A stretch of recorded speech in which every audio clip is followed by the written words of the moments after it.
Hello সবাইকে, কি অবস্থা সবার? সবাইকে জানাই নববর্ষের অনেক শুভেচ্ছা। নববর্ষের দিন আমি আর ঐশী একসাথে কী করলাম, কোথায় ঘুরলাম, সব কিছু নিয়ে থাকছে আজকের ব্লগ।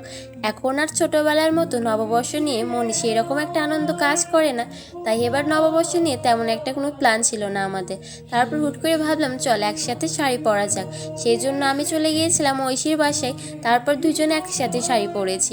যেহেতু পহেলা বৈশাখ, তাই লাল সাদা শাড়ি পরার চেষ্টা করেছি আর বাংলা করে পরেছি। পহেলা বৈশাখ মানেই তো বাঙালিয়ানা। তারপর দুজনে একসাথে শাড়ি পরে চলে গেলাম ছবি তুলতে। আমাদের পেছনের ব্যাকগ্রাউন্ডটাও দেখেছেন, খুবই সুন্দর। আর এখানে আমি ছবি তুলছিলাম, ঐশী আমাকে ছবি তুলে দিচ্ছিল আর আমাদের ভিডিও করে দিচ্ছিল আমার ভাগ্নি।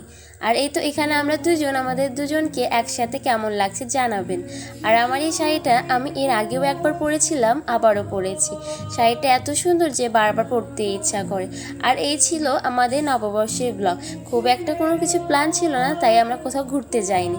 আজকের ভিডিওটা এই পর্যন্তই।